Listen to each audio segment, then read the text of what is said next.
Agaseke k'amakuru mu karere nga pfundura muri Tanzania. Abagore bakora mu birombe byo mu y'agaciro muri Tanzania bavuze ko bangayikijwe n'akato n'ihezwa bahabwa n'abagabo bakora mu birombe bicukurwa mu y'agaciro, cyane cyane bari mu mihango, kuko bavuga ko abagore bari mu mugongo batera umwaku. Ikinyamakuru de canzo cyane inkuru ndende ishingiye ku buhamya bw'abagore baganiriye, bavuga ko abana babo bagiye kwicwa n'inzara kuko bavanaga ibibatunga mu birombe babyirukanwe n'abagabo kubera ko ari abagore. Umugore witwa Rosemary Mashimba wo mu ntara guhita afite imyaka 38. Mu buhamya bwe ko baravuga ko yari asanzwe atunzwe no gukora mu birombe bicukurwa mu y'agaciro, agatunga abana be 5. Ikinyamakuru de canzo cyavuze ko umunsi umwe yageze mu kazi nk'ibisanzwe, abagabo bakorana baramwegera bavuga ko nawazi neza ko mu mugenzo wa Tanzania umugore uri mu mihango atera umwaka birombe bikaba byakunuka cyangwa se mu yakabura bamusaba kwitahira. Uyu mugore mu Kiniga avuga ko yikoreye amaboko agataha babaye yumva isi imwe birinduye hejuru, ariko nta kundi yari kubigenza uko atahagarika kuba umugore cyangwa se ngo yibuze kujya mu mihango. Mu bice bya Tanzania iki kinyamakuru cyavuze ko abantu baho ariko babyemera ko abagore bo mu mihango batera umwako baba badakwiye kugira ikintu cy'ubucukuzi bakoraho kuko bagiteresha abanyeya.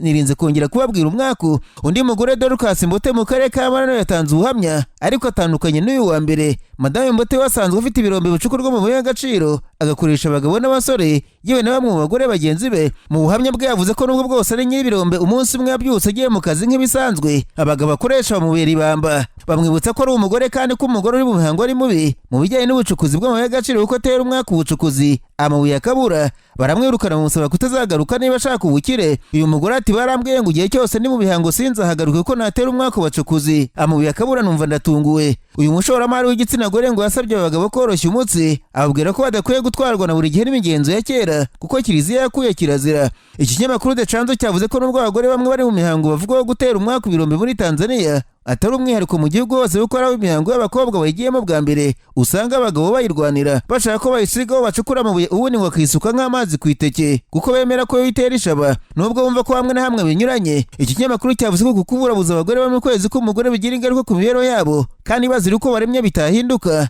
Ibisaba imbaraga abanyafurika bakitandukanye na za kirazira zishingiye ku muco utakinahari, cyane cyane abakora mu birombe by'agaciro nk'uko ibinyamakuru muri Tanzania byabyanditse. Nasimbukiye muri Kenya, abanyamakuru bicaye imbere ya mudasobwa barandika. Manitwa Vice Perezida wa Kenya Professor Kindiki Kithure yasabye abanyamadini muri Kenya kunenga leta iriho ariko bafite urukundo muri iki gihe isa n'ihanganye n'imiryango ishingiye ku myemerere. Uyu mutegetsi no 2 muri Kenya yavuze ko ubutegetsi bwa Kenya bwemera uruhare rw'amadini mu iterambere ry'igihugu, ariko agaragaza ko akwiye kubanamo buri wese akamenya aho arasanira bitabaye ngombwa ko azimya itara rya mugenzi we kugira ngo urye rikunde ryake. Mu kinyamakuru The Citizen n'igitobanitswe bwana Kindiki yavuze ko n'ibiri bivuga ko nta butware na buke butava ku Mana, ashima ko abanyamadini basengera leta. Kindiki Kithure yabwiye abanyamadini muri Kenya ko ubutegetsi budahanganye nabo ahubwo ari abantu bakora ibinyuranye ariko bagamije kuzuzanya, abasaba gusenyera umugozi umwe mu gihugu. Muri Kenya amadini bakunze kuvuguruza zimwe muri politiki za leta bigatiza imbaraga abaturage mu kuzamagana. Aha niho Kindiki yahereye asaba abanyamadini kunenga leta ariko babikoranye urukundo bagamije kubaka uko buke buri muntu mukorana yari atangiye gutana nta kibazo ubusanzwe kibirimo. Vice Perezida wa Kenya yavuze ko asigaye abona ihangana rya leta n'abanyamadini kandi atari ikintu kizabe namba,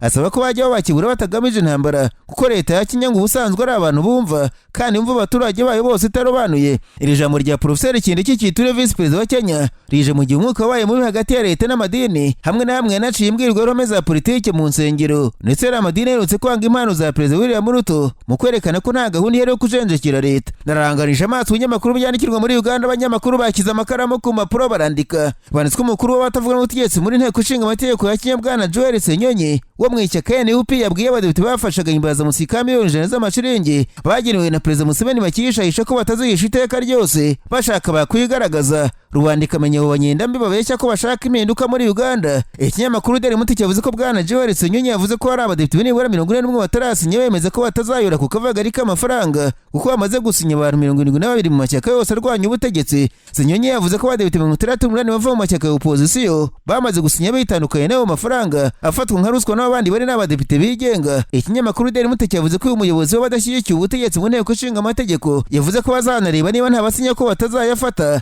nyamara barayakenyereho kera kuko nabo ari abantu babi gukora bita ko batavuga n'ubutegetsi bwa Perezida Museveni, abandi bakiyita inshuti zabo ariko ubusanzwe badahuje gahunda. Hari abadepite mu ishyaka NRM muri ku butegetsi bavuga ko kubera ibitekerezo byabo bakunze gutanga batahamagawe ngo bahabwe urwo rufaranga. Izi miliyoni 100 abadepite bavuga ngo zaba zarasabwe n'abarwanashyaka ba NRM mbere ya Perezida Museveni bamubwira ko bamerewe nabi kandi umwaka utaha bitegura amatora. Nawe yemera agamije kubama amaso kugira ngo bamurwanye babiyegereje. Agaseke k'amakuru mu karere gapfundikire muri Kongo Kinshasa, abanyamakuru bakoze ba muri no barandika banatwe abasirikare mu rwego rw'ubutasi rwa Kongo Kinshasa basatse mu ngo za Joseph Kabila Kabange ngo babe perezida w'iki gihugu ruherereye mu mujyi wa Kinshasa. Umuvugizi w'umuryango wa Kabila Adamu Shemisi yasobanuye ko abasirikare bageze muri urwo rugo mu masaha y'igitondo cyo ku itariki ya 15. Shemuse yagize ati abagabo bambaye impuzankano y'igisirikare cya Kongo baje nta nyandiko yemewe n'amategeko yemerera gusaka bahungabanya umutekano wo muri uru rugo. Umuryango wa Kabila wamaganye iki gitugu n'igikorwa cyakozwe kitubahirije amategeko. Ubwo bageraga muri urwo rugo mu gace ka Rimete kirimo icyanya cy'inganda bateranye amagambo n'abarubamo babasabaga kugaragaza uruhushya rwa leta rwemera kurwinjiramo ariko ntibarwerekana. Abo basirikare bavuga ko imodoka 2 za Jeep Defender ziri muri urwo rugo ari ikimenyetso cy'uko barubamo bafite umugambi wo guhungabanya inzego za leta, ariko bashubije ko zifashishwa gusa mu bikorwa bya gisivile.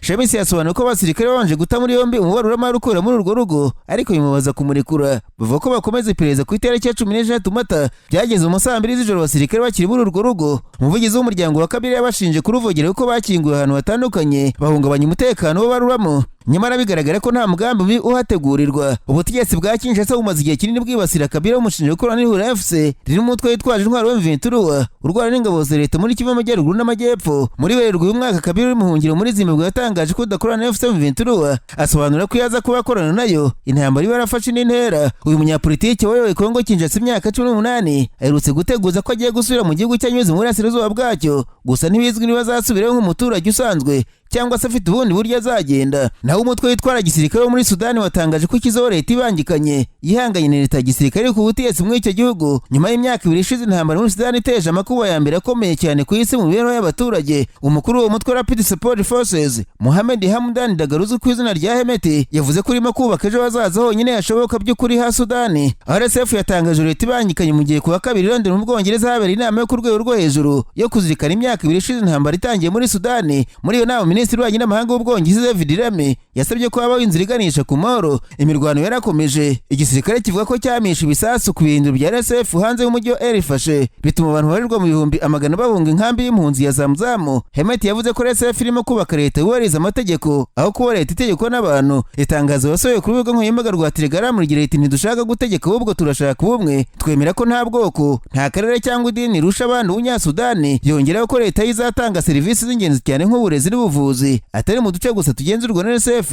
ahubwo mu gihugu hose. Ushingiye ku bahaye amakuru wo kwizerwa, umuryango w'Abibumbye uvuga ko abantu barenga 400 bicwa na RSF mu bitero iherutse kugaba mu karere ka Darfur ko muri Sudani nyuma y'imyaka 2 y'intambara. Igisirikare na RSF bombi bashinjwe gukora ibyaha byo mu ntambara birimo na jenoside n'ihohoterwa rishingiye ku gitsina ryakorewe imbaga y'abantu. Kuva tariki 15 Mata mu mwaka wa 2023 Hemeti arimo guhatanira ubutegetsi n'umukuru w'igisirikare cya Sudani General Abdel Fattah al-Burhan. Ibyo byateje amakuba ku mibereho y'abaturage amaze kwica abantu barenga 150 ndetse n'abandi barenga 12 bataye ingo zabo. Iyi mirwano mishya mu murwa mukuru Elfashe wa leta ya Darfur ya ruguru yatumye abaturage b'abasivili barirwa mu bihumbi za 100 bahunga bava mu nkambi y'impunzi ya Zamzamu bagenda n'amaguru ibirometero 70 berekeza mu mujyi wa Twahirwa nk'uko bivuga n'umuryango w'ubutabazi w'abaganga batagira umupaka Médecins Sans Frontières. Benshi bagize ikibazo kigabanuka cyane ry'amazi mu mubiri ndetse bitangaza ko abana bamwe bapfuye bazize kwicwa n'inyota. Imiryango y'ubutabazi yatangaje ko abantu barenga 700 mu nkambi z'agateganyo zikikije Elfashe babaye mu buryo bumeze nko kwicwa n'inzara ndetse kunyeke ku mutekano hamwe na hamwe za bariyeri bitambamira itangwa ry'imfashanyo ikenewe cyane n'abaturage. Mu nama mpuzamahanga yo kuwa kabiri Ubwongereza bwasezeranije gutanga imfashanyo y'inyongera y'ibiribwa n'ubufasha bwo mu buvuzi bifite agaciro ka miliyoni 120 z'amapawundi. Ubwongereza bwashishikarije isi kudatererana Sudani. Minisitiri Lammy yavuze ati benshi batereranye Sudani byose byo nibirimo gushyira mu gaciro mu gihe tubona abasivile benshi cyane bacuye imitwe, impinja zirimo n'iz'umwaka umwe zikorerwa ihohoterwa rishingiye ku gitsina. Abantu benshi cyane bugarijwe n'inzira kurusha ahandi hantu hose ku isi, rwose ntidushobora kubyirengagiza. Iyo nama yanasabye ko habaho agahenge aka kanya kandi gahora muri Sudani, ndetse umuryango w'ubumwe bwa Afurika wavuze ko utazemera ko icyo gihugu gicibwamo ibice na RSF n'igisirikare.